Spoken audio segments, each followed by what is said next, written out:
150 मतदान, ब्राह्मण 400 मतदान, अजून पुन्हा सुतार, अजून कोण छोटे छोटे छोटे घटक आहेत त्यांचं मतदान, आणि मराठा समाजाचं 48 मतदान.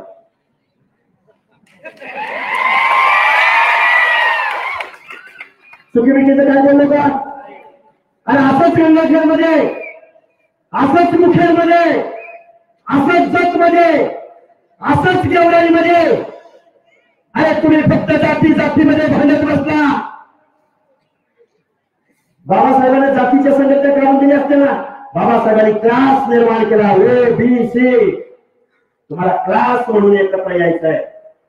बाबासाहेबांनी पंक्तीला बसलेल्या प्रत्येक माणसाच्या शेवटच्या घटकापर्यंत लोकशाहीच्या माध्यमातून सुग्रास असा स्वयंपाक बनवला. हा शेवटच्या टोकापर्यंत हा स्वयंपाक पोहोचला पाहिजे, त्याशिवाय हरिविठ्ठल म्हणायचं नाही. खरंय का खोटं आहे? तुम्ही ज्यांना आमदार केलं, ज्यांना खासदार केलं, ज्यांना मंत्री केलं, ज्याला कारखानदार बनवलं, ज्याला वतनदार बनवलं, ज्याला जागीरदार बनवलं, त्याच माणसाने तुमचं आमचं आरक्षण काढून घेतलंय. म्हणून माझी तुम्हाला हात जोडून कळकळीची विनंती आहे. मंदिरत गाव आहे, छोटस गाव आहे. गावातल्या 11 पगड जातीच्या लोकांनी एकत्रित येऊन जो एकोपा दाखवलाय, हा एकोपा टिकला पाहिजे. आणि ही नाही घाबरत माणसं आहे. मतात जर एकी दिसले तर हे तुमच्या झोपड्यापर्यंत लोटांगण घालत येतील, लोटांगण. आणि मुख्यमंत्री महोदय, ज्या जरांग्याच्या सामन्यावर तुम्ही हा GR काढला, तुम्हाला महाराष्ट्र बघायचंय. मी नेहमी माझ्या भाषणात सांगतो, तुम्हाला महाराष्ट्र बघायचंय. तुम्हाला सांगली जिल्ह्यातल्या आरेवाडीच्या बिरोबाला यावं लागेल, तुम्हाला महाराष्ट्र कळेल. तुम्हाला महाराष्ट्र बघायचंय, पोहरा देवीला यावं लागेल. तुम्हाला महाराष्ट्र बघायचंय, भगवान गडावर यावं लागेल. तुम्हाला महाराष्ट्र बघायचंय, मडीला यावं लागेल. तुम्हाला महाराष्ट्र बघायचंय, वणीला जावं लागेल. तुम्हाला महाराष्ट्र बघायचंय, जेजुरीच्या खंडोबाला, माळेगावच्या खंडोबाला यावं लागेल. मग तुम्हाला गाव गड्याच्या मुक्त जाती जमाती, दिनदलित, आदिवासी बांधव राहतो. नंदुरबारमध्ये किती आदिवासी राहतो. गावगाड्यामध्ये या माणसांचं दैन्य आणि दास्य काय आहे? गावगाड्यातल्या या लोकांचं प्रतिनिधित्व तुम्ही आम्ही करतो का? गावगाड्यातल्या अर्ध्याहून जास्त लोकसंख्या असलेल्या OBCचं आरक्षण तुम्ही घालवलंय. आता 2025 साली महाराष्ट्र हा फुले शाहू आंबेडकरांचा महाराष्ट्र आहे, हे आम्ही देशाला दाखवून देऊ. OBCचं आरक्षण वाचवणं हा एवढाच अजेंडा नाही ठेवायचा. या जरांगेच्या सांगण्यावरनं जर कुणाला पंचायत राज मधलं पुणे सरपंच यांना, पुणे पंचायतीचं मेंबर यांना, पुणे नगरसेवक यांना, पण महाराष्ट्रामधला आमदार, खासदार, मंत्री आणि मुख्यमंत्री मात्र OBC, विजयंती, SC, ST, मायनॉरिटी या सगळ्या माणसांनी आमदार, खासदार, मंत्री, मुख्यमंत्री मात्र ठरवायचे. जेवढे आरक्षण यांना काय बोलावं, किती बोलावं, शिक्षणावर बोलावं, आरक्षणावर बोलावं. ती बजरंग बाप्पा सोनवणे आज काहीतरी बोलले बरं का. आताच मी बघता बघता मोबाईलवर बघितलं, तुमचे खासदार चंदन चोर कशाला? शिक्षण किती आहे? शिक्षण किती झालंय त्याचं? 12वी. किती झाले सांगा की राव, किती शिक्षण? काय बोलला पाहिजे का?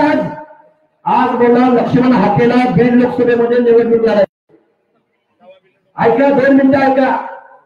आणि हेच काय म्हणत होतं माहितीये का? आता लक्ष्मण हाकेला अगोदर ग्रामपंचायतीचा सदस्य व्हायला सांगा, आणि आज काय म्हणते बीड लोकसभा लढायचे. अरे बजरंग बाप्पा, कुणीकडून बाप्पा झाला बाबा?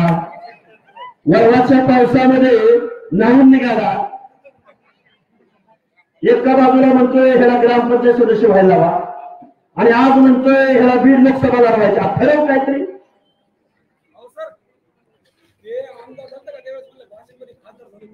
आमदार झालं तर खासदार झाले म्हणलं. काय म्हणजे खासदार झाले तेवढे आमदार झाले म्हणलं. अरे काय लागले आणि काय माणसं निवडून देत आहे. आणि म्हणून मी मनोज दादा निवडून आलो. आता राजीनामा दे आणि मनोज दादाचं नाव घेऊन पोटनिवडणुकीला समोर जा, मग पट्ट्यात तयार आहे. काय घेतोय का चालेल विचारा. अरे आमचं ओबीसीचं आरक्षण संपवले, आम्हाला राजकारण नाही करायचं, पण वेळ आली तर आम्हाला राजकारण करावं पण लागेल. उद्या केजमध्ये मोर्चा आहे आपल्याचा. आज तुम्ही जरंगीला गाड्या पुरवल्या, पैसे पुरवले, रसद पुरवले, त्यांच्या रॅलीमध्ये सहभागी झाला, त्यावेळी या बीड जिल्ह्यामध्ये ओबीसी बांधवांना काय वाटत असेल याचा विचार तुम्ही या खासदाराने केला नाही. तुम्हाला विचारलं का मी जरंगीला पाठिंबा द्यायला चाललोय. ओबीसीच्या भटक्यांची झोपडी उद्ध्वस्त होणार आहे. विचारलं तुम्हाला? नाही विचारलं. प्रकाश सोळंकीनं पाठिंबा देताना तुम्हाला विचारलं का? विचारलं का या प्रकाश सोळंकीनं? मग आता मत द्यायची का? तुम्हाला डॉक्टर बाबासाहेब आंबेडकरांच्या संविधानाची शपथ आहे. जर तुम्ही 1000 रुपयाला मत विकलं, तुम्ही 2000 रुपयाला मत विकलं, तुमच्या लेकराबाळांना वसतिगृह मिळणार नाही, तुमच्या लेकराबाळांना शिक्षण नोकऱ्यामधलं ओबीसीचं आरक्षण आज उरलं नाही, तुम्हाला कारखाना मिळाला नाही, तुम्हाला मान सन्मान इज्जत मिळाली नाही. कशामुळे? निवडणूक आली, वर्षभर जिंदाबाद म्हणणारा गडी आधे इधर जाओ, आधे उधर जाओ, आधे दादा के पास जाओ, आधे नाना के पास जाओ, आधे काका के पास जाओ. निवडणूक संपते. एक उदाहरण सांगतो आणि माझं भाषण संपतो.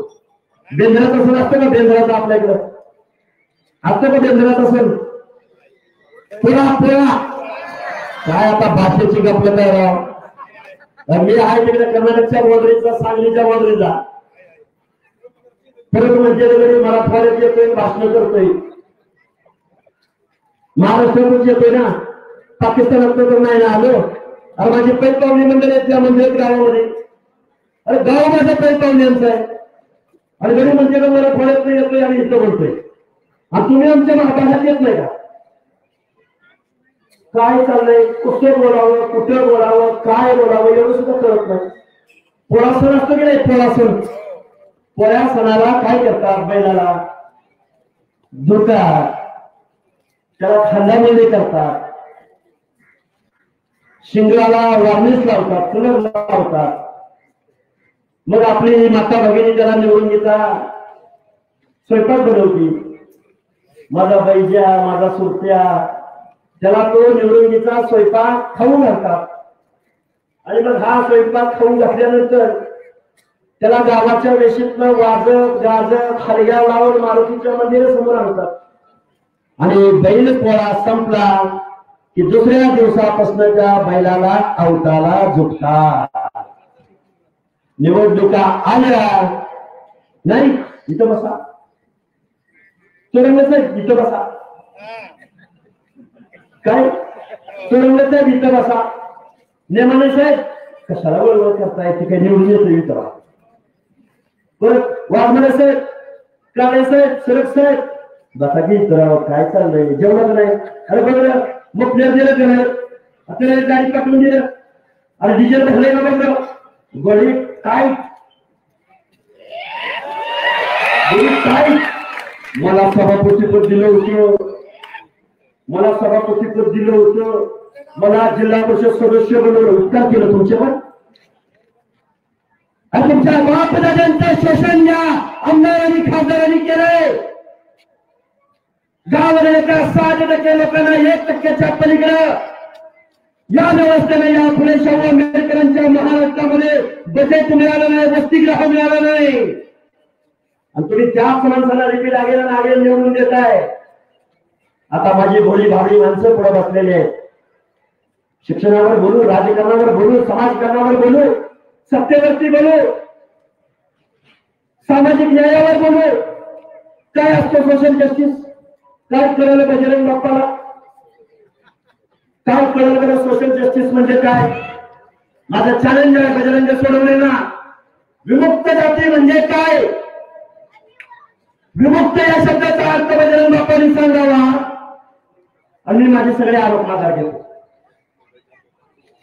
गावगाड्यातल्या 11-15 जातीच्या हिताचं संरक्षण करण्याची लोकशाही डॉक्टर बाबासाहेब आंबेडकरांनी निर्माण करून दिली. त्या लोकशाहीचं बेसिक तत्व प्रतिनिधित्वाचं आणि ज्या गावामध्ये ज्या दिनदलिताला, ओबीसीला, भटक्या जाती जमातीला इथल्या व्यवस्थेने गावगाड्याच्या गाभाऱ्यामध्ये प्रवेश नाकारला, त्या लोकांच्या प्रतिनिधित्वासाठी बाबासाहेबांनी आरक्षण दिलं. वतनदार तुम्ही, जागीरदार तुम्ही, आमदार तुम्ही, खासदार तुम्ही, कारखानदार तुम्ही, पाटील तुम्ही, देशमुख तुम्ही, और तुम्ही कसं मागास झाला आणि तुम्ही मागास झाला असाल तर मग पुढे कोण गेलं. बाबांनो खूप काही बोलता येण्यासारखं आहे. माझ्या माता भगिनी 4 तासापासून उन्हात बसलेल्या आहेत. तुम्ही मला माफ करावं. एक वेळ पोरग नाही शिकलं तर पोरीला मात्र 10वी-12वीतून तिची शाळा थांबवायची नाही. नाही कशाला. अरे राजाभाऊ रोज बोलतोय सकाळी 6 वाजल्यापासून रात्री 9-10 वाजेपर्यंत. किती बोलावं. ही क्रांती आहे 2025 साल. या महाराष्ट्रामध्ये फक्त ओबीसीची क्रांती असेल. भले भले मोठे मोठे गड, किल्ले, वाडे, कारखाने, त्यांनी काय गांजाची शेती केली होती का. हजारो कोटींची माया यांच्याजवळ. आणि तुम्ही आम्ही आजही या मंदिरात गावामधल्या लोकांना घरकुल मिळत नाही. आज नदीला महापूर आलाय. आता पूर बघायला गेलो असतो गडी म्हणत्याला ओबीसी आंदोलनावर लगेच गडी गेला पूर पाहणी करायला. नाही जाणार. आणि आम्ही संकटाच्या छातीवरती पाय घेऊन कामाला कष्ट करणारी माणसं आहोत गावगाड्यातली. आमच्या माणसाने कधीही विशेष बँक बुडवली नाही. आमच्या माणसाने कधीही बँकेचं कर्ज बुडवलं नाही. आमच्या माणसानं कधीही शासनाने पैसे दिले नाहीत. आम्ही फक्त मतासाठी जन्म घेतलाय. आणि या माणसाने मात्र आमदार, खासदार, मंत्री, पालकमंत्री, कारखानदार व्हायला जन्म घेतलाय. म्हणून बाबांनो ही आरक्षणाची लढाई आहे. ही लढाई तुम्हाला आम्हाला लढायची आहे. तुम्ही आम्ही सगळेजण लोक एकत्रित येऊया आणि ही ओबीसी आरक्षणाची वज्रमूठ घालूया. खूप काही बोललो, घसा बसलाय. आपलं रुस्तर बोलतोय आणि पवार साहेब बोलतोय त्याच्या बोलण्याकडे लक्ष देऊ नका देऊ. कारण मी काय आमदाराचा पोरगा नाही, खासदाराचा पोरगा नाही, एक मेंढपाळाचा पोरगा आहे. आणि नवनाथ बाबा आपल्याला खूप मोठी लढाई लढायची आहे. सामान्य माणसं तुमच्याकडे जबाबदारीने बघतायत. तुमच्यामधली बेटी ओबीसींना परवडणारी नाही. आपल्या मान, सन्मान, अपमान आपल्या सगळ्या ओबीसीच्या नेत्यांचं नाव आपण घ्यायचं. कुठल्याही ओबीसीच्या नेत्याला अंडर एस्टिमेट करायच्या भानगडीत पडायचं नाही. ते विधानसभेत बोलतील, ते मंत्रिमंडळात बोलतील, वेळ आल्यावर सगळे बोलतील, पण तुमची एकी दिसली पाहिजे. अरे अख्खाचा मोर्चा प्रेमरीला निघाला, उद्या केस मध्ये निघतोय. बघूया कसे बोलत नाही ते. हेच आमदार आणि हेच खासदार जर तुमचं हे ओबीसीचं तीव्र वादळ, निळ वादळ जर प्रत्येक जिल्ह्याच्या ठिकाणी रस्त्यावर दिसलं, हे माणसं नाही जर तुमच्याकडे लोटांकडे घरात आली नाव दुसरं सांगेल मी तुम्हाला. त्यामुळे उगाच कुणाला काही आरोप करायचे नाही. बाबांना खूप काही बोलता येण्यासारखं ऊन पडलेलं आहे. मंदिरात गावामधल्या सगळ्या लोकांनी जाता जाता आमची सभा लावली, शांत चित्ताने एवढा ऐकून घेतला. त्याबद्दल मी तुमच्या सगळ्यांचे आभार व्यक्त करतो आणि मी माझं मनोगत थांबवतो. जय भीम, जय भीम, जय ज्योती, जय मल्हार, जय अहिल्या, जय महाराष्ट्र.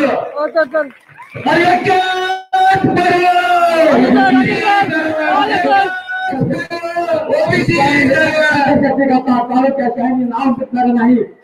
धन्यवाद. कृपया करून महिलांना